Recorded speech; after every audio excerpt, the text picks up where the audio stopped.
We did wind up having a postponement last night once again with the Blue Jays and Red Sox being pushed back as a result of thunderstorms in Buffalo, which means that Garrett Richards now starts tonight as opposed to last night. And that means that we're going to be stacking the Blue Jays once again for today. The problem is the pitcher I wanted yesterday was, the pitching selections were a bit lower salaried. Aaron Nola, Tarek Skubal, two guys I was in on. They made it decently easy to stack the Blue Jays. Today, I kind of want to spend up a pitcher, and that's going to make it tougher to stack the Jays. So our quest for today is finding a way to stack the Toronto Blue Jays while staying under the salary cap, and I think we can do it, but it's going to require some definite flexibility on our end to try to make things work. Welcome on in to the solo shot. That's right here on the FanDuel Podcast Network and numberFire.com. My name is Jim Sonis. I am a senior writer and analyst for numberFire, here to get you set for today's 8-game main slate with lock set for 7:05 for tonight. Unfortunately, unlike the past two nights, doesn't seem to be a whole lot of bad weather in the forecast. We should be good to go, play these games pretty straight up and not to worry about games getting postponed. So thankfully, a bit of a reprieve from the refreshing the radar for today. Quick reminder, make sure you are tuning in for our daily Q&A sessions. Those are at 4 p.m. Eastern on the FanDuel YouTube, Twitch, Facebook, and Twitter pages, taking your questions live on air for half an hour and getting you set for that day's slate of MLB DFS. I believe Aaron Dolan is on for today, talking probably baseball now that NBA is over from last night. So double dose of Q&A for today via myself and Aaron. So tune in YouTube, Twitch, Facebook, and Twitter at 4 p.m. And make sure you are subscribed there. Also, you're playing PGA DFS for this week at the 3M Open. Did a solo podcast yesterday on that with Brandon off on vacation for this week. You can find that by searching for the numberFire Daily Fantasy Podcast feed wherever you get your podcasts. And while you're there, leave us a rating and review. Hey, soccer fans, this season, FanDuel and Captain Morgan are teaming up to give you a one-of-a-kind soccer contest. Introducing Captain Morgan's Soccer Pick'em, a weekly fantasy contest that is entirely free to play. The contest is simple. All you have to do is make quick predictions for Saturday games this soccer season. You will earn points for each correct pick and compete for a chance to win up to $3,000 in prizes every single week. Head over to FanDuel and enter the Captain Morgan Soccer Pick'em today. Must be 21 plus to participate. For more details, visit FanDuel.com or download the FanDuel Fantasy app. Eligibility restrictions apply, and don't forget to make your game day more delicious and sub in the captain. Pitching preview for this Wednesday. Forgot what day it was. Wednesday main slate. Robbie Ray is the highest salaried pitcher on FanDuel for today. He checks in at $10,600. Lance McCullers is $10,200. Kyle Hendricks is $9,900. Julio Urias is $9,100. Then we have Adam Wainwright, Dylan Cease, and Logan Webb coming off the IL, I believe, or it's not fully stretched out yet, as the other guys at $8,000 or higher. So you see Ray and McCullers up there. Two really good pitchers, both those guys above 10K, and I like both for tonight. And McCullers is going to be the top guy. That is despite the fact he is still walking too many batters right now, and that drives the pitch count, increases risk with his profile, but I do think he is the top option for today at $10,200. McCullers is at home versus Cleveland, and that specific team is a good one for him specifically to face. Specific. The reason that I do think that McCullers should benefit from facing Cleveland is that they do walk a lot, or they don't walk much. A 6.9% walk rate versus righties here for Cleveland, just a 92 WRC plus. That low walk rate, to me at least, is the most important factor for McCullers, because he needs to find ways to not walk guys, which allows him to go further on his pitch counts, get deeper in games, and hopefully avoid some calamity as well. Everything else from McCullers, outside of the walks, has been solid. McCullers really cut back on his changeup usage over his past 5 starts, leaning more on his slider instead. His strikeout rate in that time is 29%. He has gotten 7+ strikeouts in 4 straight games. He had 10 his last time out, and that was against the White Sox. Much tougher team than Cleveland. Cleveland is a team that McCullers faced on the road back on July 2nd, and he did walk 4 guys, but he also had 8 strikeouts. He allowed just 2 earned runs, and that's, I think, interesting there. Despite the walks, we do see McCullers going pretty deep into games. He has gone 7 innings in 2 straight games. So I like McCullers in general. Like if you give me a neutral matchup, I do like him. I like him more in this specific spot, again, specific against Cleveland for today, and I'm willing to be high on McCullers at 10-2. If I'm multi-entering for tournaments, McCullers will be the pitcher to whom I have the highest exposure. Now, because we have McCullers for cash games, I can allow myself to shoot for upside and shoot for raw ceiling with the second pitcher. And that allows me to go to Robbie Ray second against the Red Sox at $10,600. It is a tough matchup. The Red Sox have a 105 WRC plus against lefties. They hit for plenty of power, and they have a lot of good individual power hitters, specifically against lefties. You know, JD Martinez, Hunter Renfroe, et cetera, et cetera. And Ray is still letting up a lot of fly balls and a lot of hard contact. This could go poorly, and that's why McCullers is the number one from an exposure perspective. But I still think it's worth it if we're shooting just for ceiling. The big allure here is obviously the strikeouts. Ray leads the slate in strikeout rate at 33%. That is across his past 5 starts with more four-seam fastballs. His skill interactive ERA is 3.01. He has a 6% walk rate. So in the past, Robbie Ray has been a guy who gave up walks and hard contact. He has scrubbed out the walks. So it's still Robbie Ray in a sense, but it's not the full Robbie Ray experience in the negative sense that we had back in the day. It's all about the hard contact now. It is a park in Buffalo that will let up some home runs, which does add to the risk factor. So for cash games, go McCullers. For tournaments, even like if we're talking single entry, potentially even more so single entry, I would be into Ray here because the Red Sox implied total is, I think, like 4.5.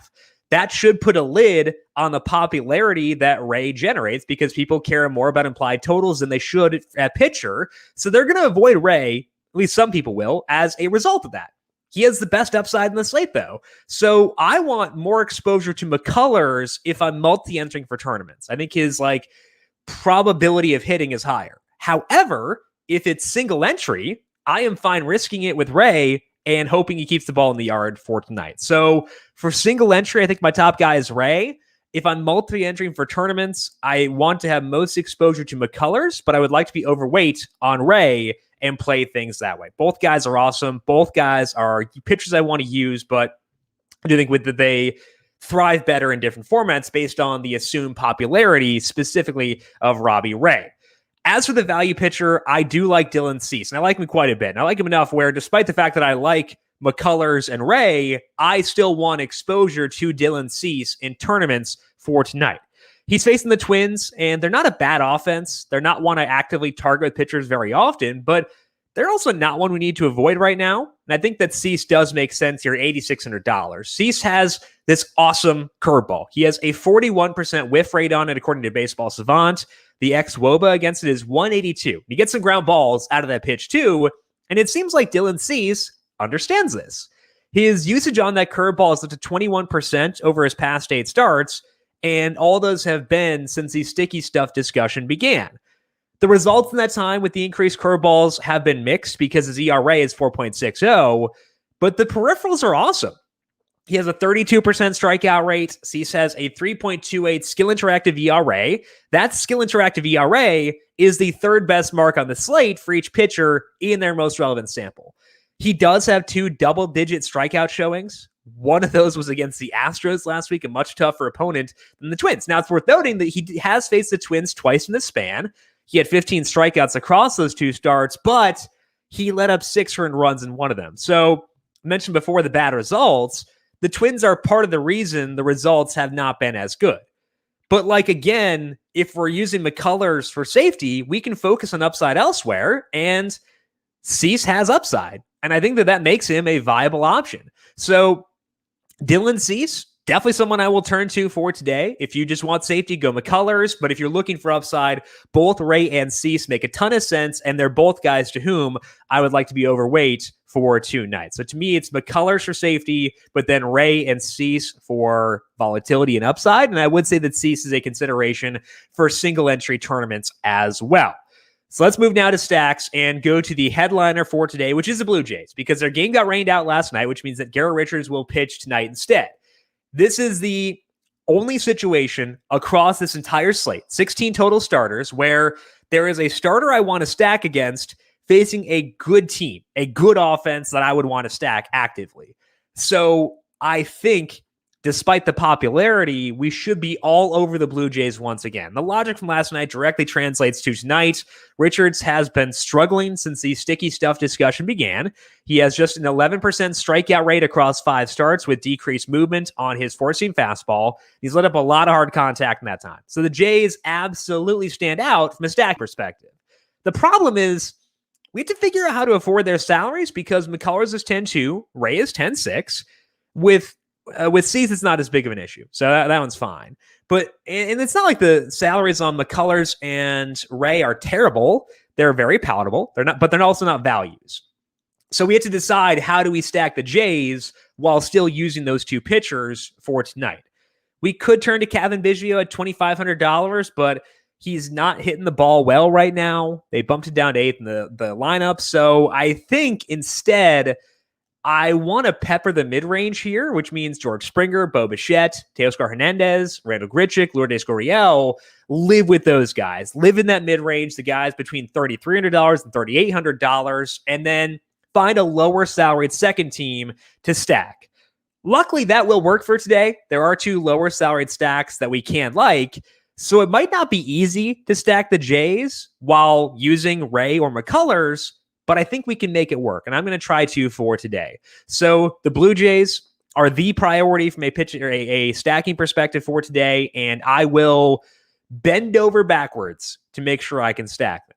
So the question is, if we're stacking the Jays and trying to live in the mid-range, who are the value stacks we want to turn to? And I think it's actually 2 teams in the same game. Those are the Rangers and the Tigers. And the Rangers are a team that might get stripped down once the trade deadline is here. I would expect Joey Gallo probably to get shipped in addition to others, but for now, we can still stack them, and I would like to here.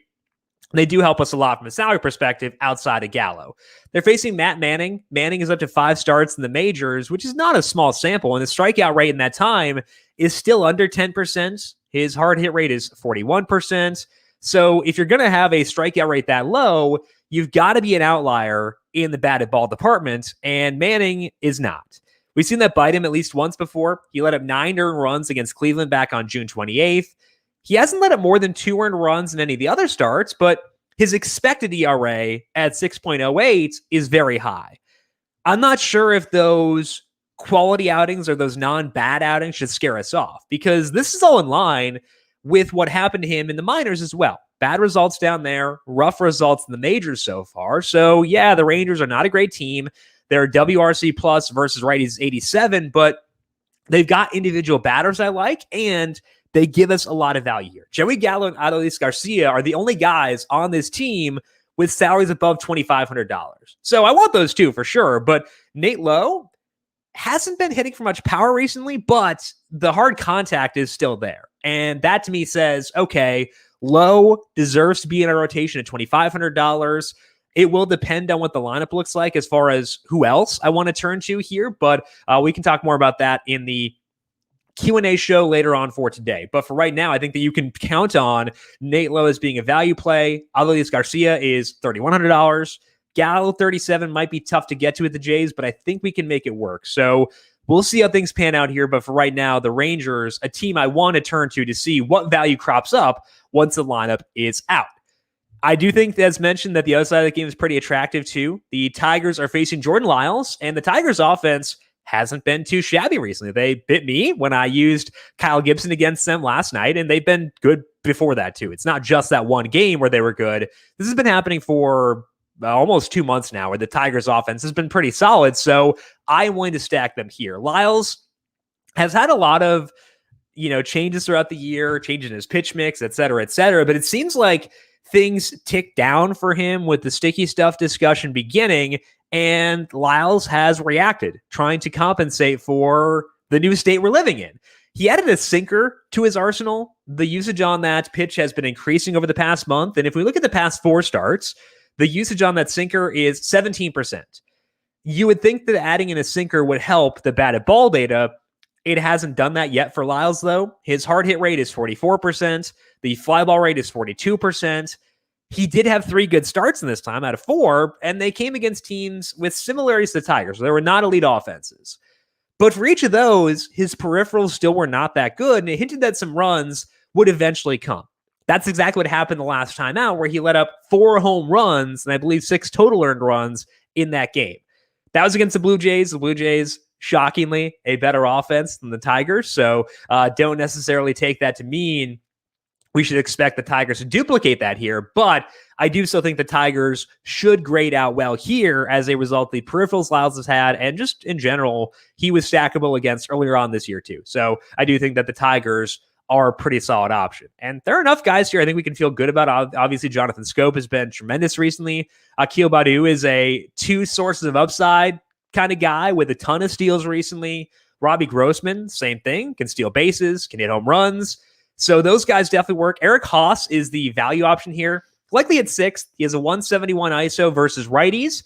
A lot of strikeouts, but, he can hit some home runs. And Lyles not getting a lot of strikeouts right now. So for $2,800, Haas definitely works. But if you're looking for a priority on this team, that guy would be Akil Baddoo. And I think that he's a really quality option, despite the fact he's not a value play on this team for today. So that's the stacks. We got the Blue Jays with the Rangers and the Tigers for some value. Let's move to things to watch and try to hunt for some more value. The Yankees likely starting Asher Wojciechowski for today. I think that means we can stack the Phillies. They are another spot where we could get some value here, specifically with one-offs more so than the full team. Wojciechowski is getting some strikeouts down in AAA. Decent strikeout right there, around 31%. But it also looks like he's letting up hard contact. We don't have strict StatCast data from AAA, at least not as of yet. But it does seem like he's letting up hard contact, a lot of line drives. So it means we can stack against him. With the Phillies having a DH, I'm guessing Brad Miller will start once again. He's $2,400, obviously has a lot of power. Lefty in Yankee Stadium. We like that. Didi Gregorius, $2,700. Revenge game for him. So there is more value here. I think that what might work is doing a 4-2-2 situation where you have 4 Blue Jays, maybe 2 Rangers or 2 Tigers, and then 2 Phillies, going with Gregorius and Miller to get the value there. That could be a way to jam in the Blue Jays without being too off kilter in our process. I'm not opposed to stacking the Yankees on the other side of that game as well. There's just not a ton of dudes left on the roster that we really want to use. The Phillies are going to the bullpen game. Their bullpen is not great. So I think that this is a good spot for the Yankees, and I would stack them if they're at full health. They'd be in the stacking section as opposed to things to watch. As is, I think that Giancarlo Stanton is a tremendous one-off. Same thing for Gary Sanchez. Not opposed to Esteban Florial or Chris Gittens if they wind up in the lineup. Florial had enough power in AAA. Gittens had a lot of power in AAA. So if one of those guys does play, Gittens didn't play last night due to an Achilles injury, but if one of those guys gets in there, I am okay going to them again to save some salary. Finally, the Marlins are another spot to be okay with some one-offs. They're facing Eric Fetty. He's a low strikeout guy, letting up a lot of hard contact.